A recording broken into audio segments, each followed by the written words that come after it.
সোনার বাংলা আমি তোমায় ভালোবাসি On 23rd of June 1996, an unscheduled special program began to play on Bangladesh's state television.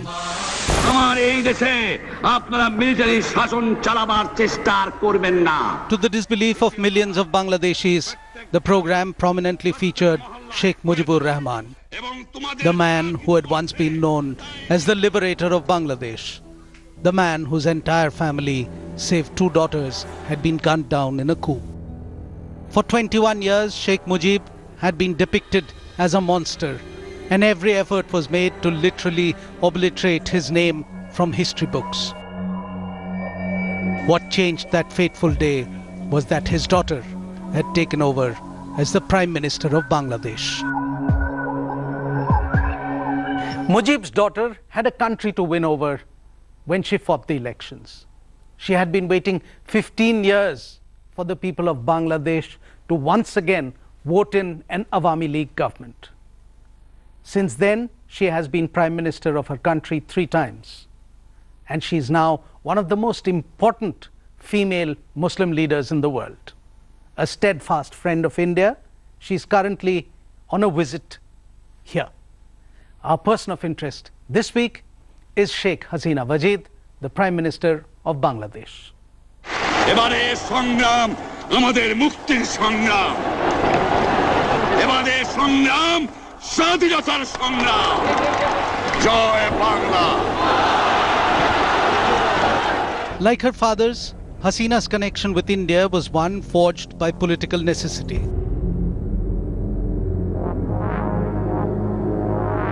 If Mujib took asylum in India to fight the tyranny of West Pakistan over East Pakistan, Hasina took refuge when her entire family got wiped out. 6 years she spent in Delhi before she returned home to try and change the path Bangladesh had taken when the coup killed her father.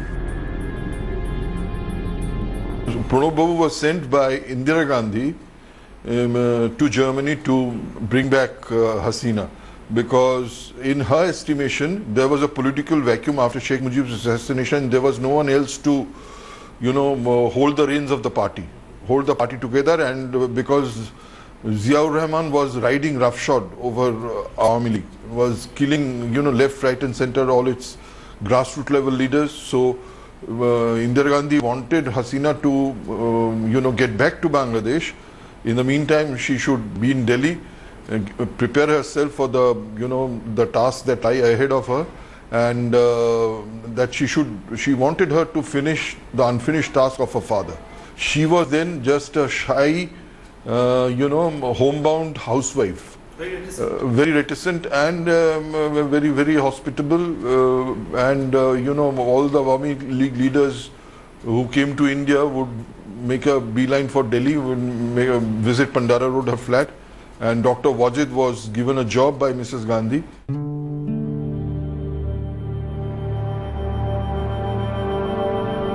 As Prime Minister, Hasina is recognized by the international community as being behind uplifting Bangladesh's image. She is credited with strengthening the ties with Bangladesh's neighbors, and she is seen as a leader who is leading her country out of economic despair. But over and above everything else, Sheikh Hasina is credited with patching up ties with India. We've had better relations with Sheikh Hasina's Awami League than we've had with Khaleda Zia's Bangladesh Nationalist Party. Both economically, there's better total trade than ever before, and politically, where Hasina has definitely helped India. India and Bangladesh have been considerably close, both historically and culturally. The role that India played in the Bangladesh Liberation War of 1971 is inseparable from the country's history. Despite that, the last 46 years have not been spent entirely in neighborly bonhomie. There have been a number of setbacks. Time and again, disputes over territory, water sharing rights, illegal immigration, cross-border insurgency and terrorism have dogged the relations. Bangladesh has even accused India of having a big brotherly attitude towards it, while India accused Bangladesh of acting against Indian interests by giving sanctuary to insurgents active in its northeastern region. She is her own person. She is much like her father. Both are fiercely independent. Except for a small southeastern slip of land, Bangladesh is surrounded by India on 3 sides and by the sea on the 4th. Sheikh Hasina may well be aware of the importance of India, but she has never allowed her country's friendship to be taken for granted, nor to be dismissed as being of no consequence. And that is where lies the strength of this Prime Minister of Bangladesh. Recently, she turned down India's request for a 25-year defense treaty. But no one can argue that a government has gone more than the extra mile to help India. It cracked down on militants, on fake currency coming into India. It allowed easy transit to the northeast. The way she has handed over the Ulfa leaders, the Tripura insurgent leaders and others, by that the way she has shared intelligence on the various Islamic militant groups with India, she has given enough proof that, she is India's most trusted ally. But under Sheikh Hasina, Bangladesh also does not want to be solely dependent on India. And when it comes to offering deals, China is never far away. Bangladesh purchased 2 submarines from China at a reportedly very competitive price of $24 billion. The deal was inked in 2013, but Delhi's hackles were certainly raised when the first submarine got delivered in November 2016. Hasina wants to reduce Bangladesh's over-dependence on China for buying arms and ammunition.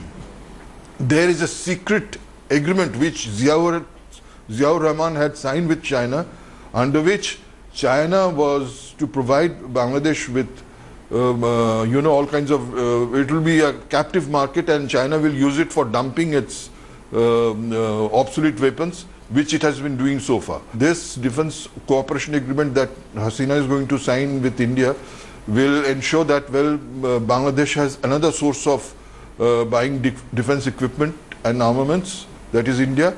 But Bangladesh she's also, there is a kind of a fear, psychosis that India also sells a lot of arms to Myanmar, that these arms might be used against Bangladesh by the Myanmaris. I think that is somewhat misplaced. The fear is not as real as they think it to be. 3 years after the birth of Bangladesh as an independent nation, its then Prime Minister Sheikh Mujibur Rahman had signed a land boundary agreement with the then Indian Prime Minister Indira Gandhi. Its aim was to exchange enclaves that lay in each other's official territories and simplify the international border between the two countries. But the very fact that it took over 4 decades for a revised version of this agreement to be adopted is a telling comment on the way the relations have developed between the two nations. Meanwhile, the water disputes still remain unresolved. This time, the problem is that the water is so, quantum of water available in the lean season is so poor that, we have to think of some other solutions to augment the flow during the lean season. So it's not that it is nothing, the problem is not insurmountable, but then there has to be a kind of a give and take policy, both the countries. But if she is able to get an acceptable solution so far as Teesta is concerned, it will vastly improve her electoral prospects. And it all depends on Mr. Narendra Modi's, our Prime Minister's statesmanship and his diplomatic skill to bring around Mamata on an agreement, on an acceptable agreement. However, in the past few years, there have been encouraging developments on the economic front. Bilateral trade has risen to more than $7 billion between the two countries. The current visit by Sheikh Hasina to India is her first state visit to India in the last 7 years. Post Narendra Modi's Dhaka visit in 2015, the ties have been on an upswing and have only changed the tone and tenor of the relationship for the better. Like her father, Hasina was involved in politics since her student days.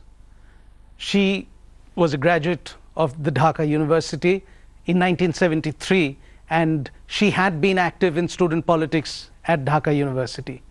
Years later, when she was Prime Minister, she once said that being a student also means taking part in student politics.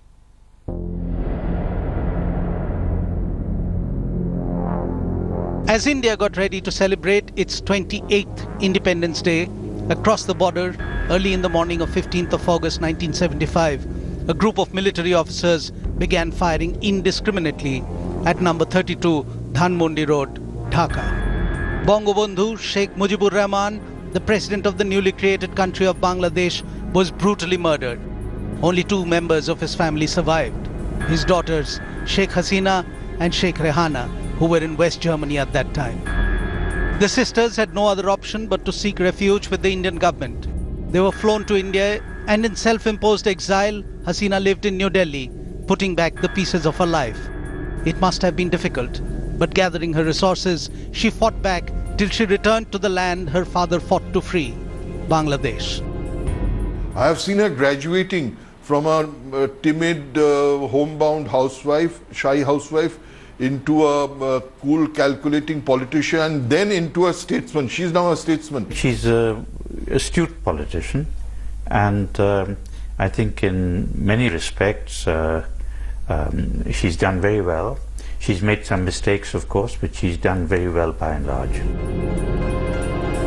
In 1981, Hasina returned to her homeland and was elected president of the Bangladeshi Awami League.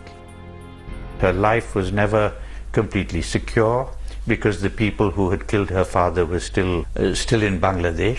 She had to work against very great odds. She's been through great trials and come through it very well. She's a very gutsy woman, I must say, but a lady of tremendous courage of conviction she had. She wanted to get back to Bangladesh and be her father's daughter. All through the 80s, the 2 Begums of Bangladesh, yet to be foes, were actually working in tandem to bring an end to the military rule in the country.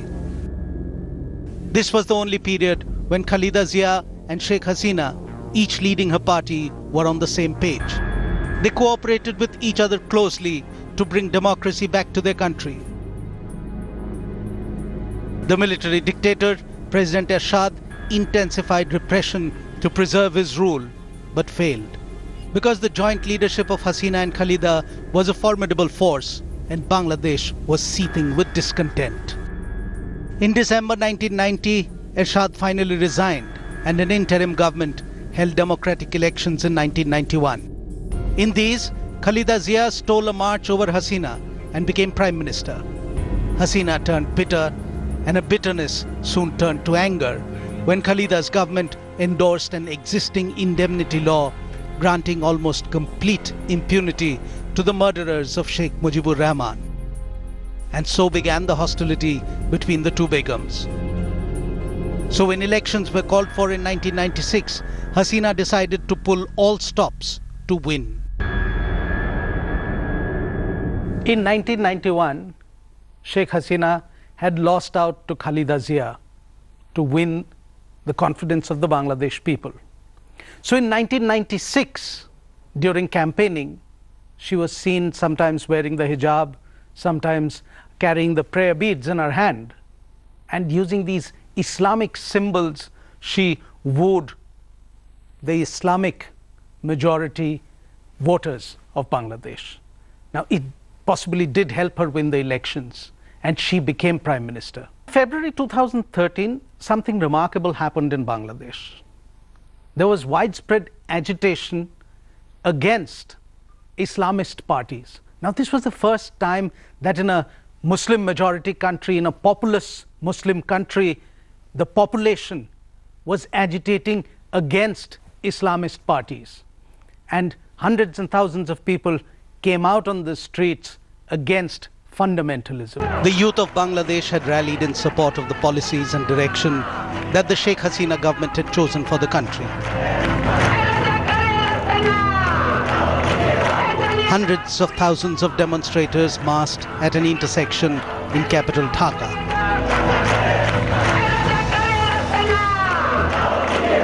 Led by the youth and fueled over social media, they were demanding the death penalty for those who committed war crimes during Bangladesh's bloody battle for independence from Pakistan more than 4 decades ago. Our government failed to act decisively in 2012, 13 or 14 when these attacks took place on the so-called bloggers, secular bloggers or non-secular bloggers, or anyone, the foreigners and other people. When it came to foreigners, yes, they tried to be hyperactive, the government officials and police, but when it came to bloggers, the actions were not that decisive. At least she was not seen, or at least her government was not seen to be very serious about it.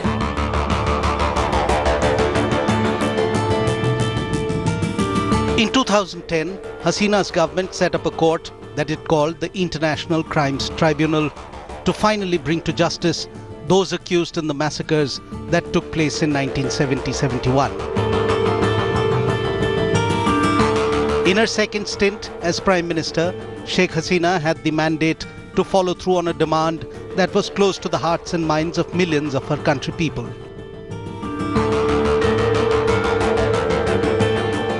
Incumbency was a strong factor then, but also Khaleda Zia proved to be not a very effective Prime Minister, and in socio-economic matters, I think the public really wanted a change of government.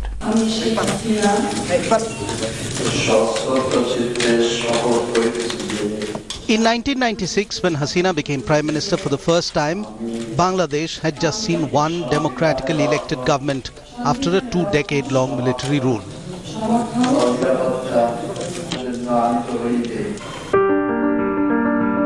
Khaleda Zia's stint as Prime Minister had been mired in controversy and corruption. Hasina needed smaller parties to support her cause, so her first stint had to do more with compromise and building on her secular credentials. Something which did not win her the elections that came 5 years later. The Bangladesh National Party won and Khaleda was Prime Minister again.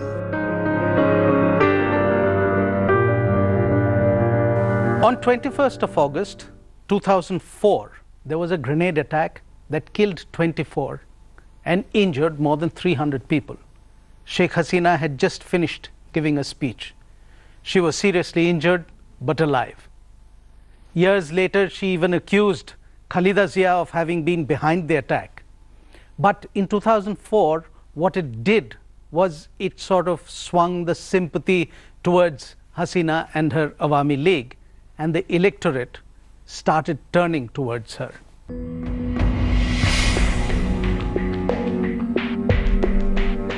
Hasina mobilized her party to defeat the BNP. What followed were protests, strikes, political unrest, fear, and a sharp increase in violence.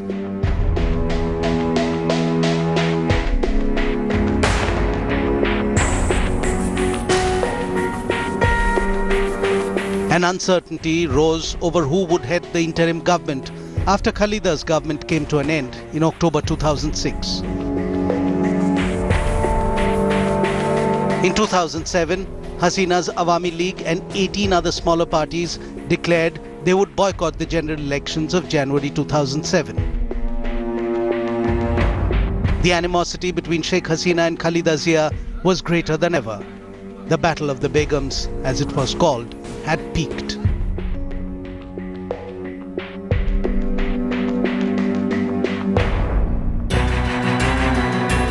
A state of emergency was declared and Lieutenant General Moinuddin Ahmed took over. Political activity was prohibited and an arrest warrant issued for Sheikh Hasina. On 16th of July 2007, Hasina was arrested at her home and taken before a local court in Dhaka. She was accused of extortion and corruption charges relating to her time in office from 1996 to 2001. Denied bail and held in a building converted into a jail on the premises of the National Parliament, Hasina denied any crime and claimed the arrest was a conspiracy to expel her from politics. Charges of corruption were brought against both Sheikh Hasina and Khaleda Zia and other senior political leaders, and also some of the top business leaders in Bangladesh in 2007 and 2008. And some of these charges were thrown away by the courts because of lack of evidence. The prosecution couldn't do their job properly, and in some cases the charges were absolutely false and baseless. But even in some cases where charges were deemed to be genuine, the prosecution just couldn't prove it in the courts. Hasina spent close to a year in custody before the Dhaka High Court stopped the trial. She was released on medical parole and left for the USA. On her return towards the end of 2008, her countrymen gifted the Awami League a landslide victory, handing her the mantle for the second time.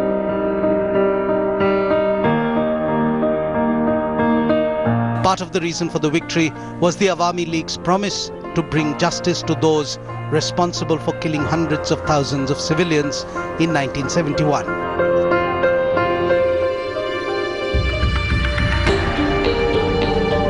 It had been barely 2 months since the Hasina government had taken power when it was seriously rattled. The lower ranks of the Bangladesh Rifles mutinied, and for several hours it seemed that a coup was being attempted.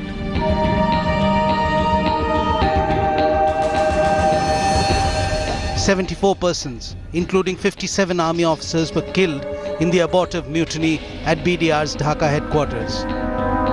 Sheikh Hasina, however, managed to overcome the crisis and over the years came out stronger.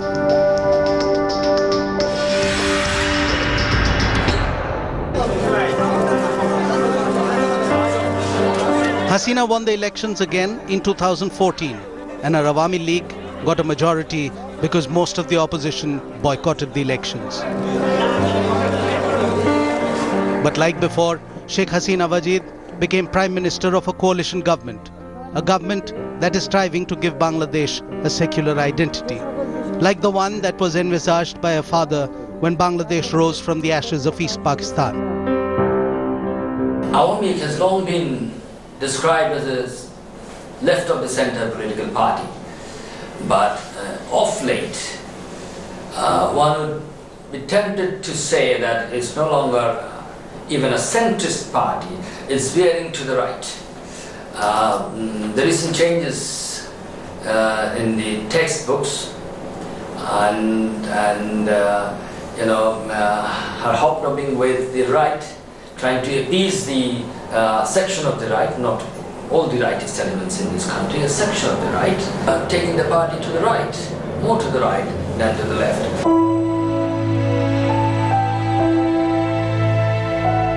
Bangladesh is the proof that the two-nation theory that partitioned India was flawed, and on Sheikh Hasina rests the hope that she will steer the third most populous Muslim country away from its fundamentalist aberrations.